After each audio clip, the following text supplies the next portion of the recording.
We are coming to you again from the media tent at Boston Calling for probably the 10th time this festival, but the company is new and different and exciting. It's Christian from the Hotelier. Christian, how are you today? I'm pretty good. How are you? I am amazing, but you guys put on an awesome set. Thank you. Thank you. Who do you want to see today? I had gone and seen Mitski, and then right after that I watched Converge. I actually have just been traveling a bunch, so I don't even know what the schedule is. I just heard Mitski and made my way to the stage, and then I heard that Converge was playing right next door, so I just went and saw that. Two bands that I would have wanted to see anyway. So I heard Piebald's playing later. It'd be cool to see that because I've never seen them. Otherwise, I don't know who's playing. I think that's the moral of the day for everyone. We heard Mitski was playing. We went to go see Mitski. Just such an amazing band right there. One of the questions I've been asking people, just since this is Boston Calling's first time here, what was your first festival experience like? Do you remember? It probably would have been something to do with this band, and it probably would have been maybe Riot Fest. Wow, that's one to start with. Yeah, if I remember correctly, it was probably either The Fest in Gainesville, Florida, or Riot Fest. The Fest was really great because there was a lot of friends that were there. It's basically a festival for bands that we sort of came up with. So like we would go and hang out with The World Is or Modern Baseball or whoever was down there. Riot Fest was pretty sweet. That was like our first year that we had actually sort of like developed as a band into the sort of mainstream. So I remember going to the artist area and sitting down accidentally across from Chris Walla from Death Cab, and was just like, whoa, wow, here I am. And it was pretty funny. Or like the Flaming Lips would be like right next to us, and I was just like, so that's my first festival experience, was when our band was doing things for the most part. Festivals, you never know. Pete was talking to me earlier, our friend here, like literally bumped into Justin Vernon of Bon Iver a couple minutes ago, and I was like, still very jealous of that. But it's the beauty of festivals. Yeah. I know you haven't played, but have you been to Boston Calling back when it was at City Hall Plaza? Or? No, I have never been to Boston Calling yet. Well, you're a local band, Worcester. What is it like to sort of be repping the local scene here at Boston Calling? I realized that after our set that we had all sort of been repping local things in some way. Chris was wearing a Grillo's pickle shirt. I was wearing a local masonry t-shirt, and Scott was wearing a t-shirt of the band The Furs, which is a new band from with friends of ours in it. That's sort of just like a straight rock and roll band. So yeah, we've been repping without consciously doing it. No, that's what we like to hear. So how would you say that the setting of Massachusetts influences your music, sort of as whether in writing, recording? How does it sort of work its way in there, if it does at all? It definitely does. I have this theory about friends who make music and the worlds that they exist in, and in both physically and then in sort of in their own brain, and sort of how that comes out through their music. And at least with Goodness, there is like a lot of like walking around in the woods in order to like sort of conceptualize some ideas before I put them down on paper, or just walk and just talk to myself until I figure it out. And sort of the way in which nature creates sounds, I think, was definitely sort of a way in which I interacted with our record, and yeah, I guess in that sense, like, there's definitely ways in which landscapes that you live in sort of transition into your music or exist in your music as well. And yeah, I guess it's a very abstract thing, maybe, but yeah. No, of course. And then, with the landscapes, you obviously sort of have Massachusetts, a big suburban place, so basement shows are obviously a huge thing. Yeah. So sometimes you do basement shows, sometimes you do like Boston Calling. Do you remember one of the worst shows that you guys have done as a band? Maybe not you guys in particular, but you're like, oh, what the hell are we doing here?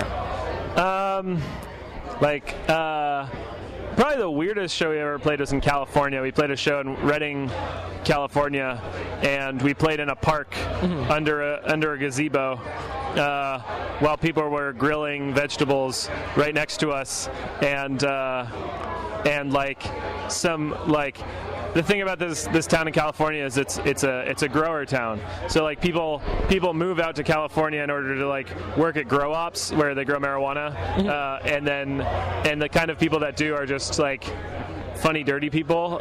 So there was just this like guy who looked kind of homeless, but he wasn't homeless. He was just like working at a grow up, and he was just trying to do a kickflip off a picnic table. And every time he missed, which he did every single time because he was landing in grass, he would pick up his skateboard and just smash it on this metal picnic table. And while we were having our set, it was the strangest thing that we've ever done or how we've ever played. It was really funny. Wow, that is easily the best story I've ever heard. A close second, though. People were emailing you pretending to be what? Kanye West, pretending to be all these different people to try and get goodness? Is that correct? How did that all come about? Well, it was a big joke. It started because people were attempting to be Will, who works at Tiny Engines, our record label, and it was like, hey guys, could you actually send over the tracks? I don't have them as MP3s or whatever, and I'm trying to get them. And they were like, how the hell does Will not have our tracks? And then I looked at the email, and it was like, it had said that it was like Will from Tiny Engines at yahoo.com or something. And then Will got the same email pretending to be us, trying to get the tracks. And then we were like, wow, this is pretty crazy. And then we posted about it on Twitter. And then people just started emailing us joke ones, like pretending to be different people trying to get the record. And it just ended up being a big joke. But it originally started like people just pretending to be us emailing ourselves trying to get the record out. Yeah. Well, it's an awesome record. I can understand why people would want it a little bit early. What would you say is sort of the best part of the record? Something that you look back on and you went, wow, we really nailed that. I'm a big fan of the overall construction of the record, sort of how it starts and ends. It was a thing that I just sort of did like off the cuff, and then I'm able to like contextualize later.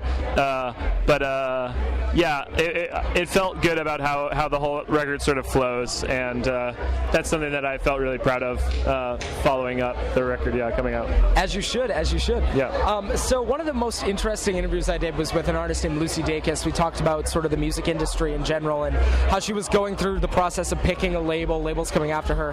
What advice do you have for musicians in the situation of it's their first time navigating the music industry? What advice would you give them? Because that's something that's not talked about too often. And you're right. It's a hard world for anyone to enter into, and I sort of boil it down to like, you are going to get consumed. Like so this is where both in like music and now in my life in poker, I'm sort of like understanding how weird going down these like career paths that are not carved out for you are.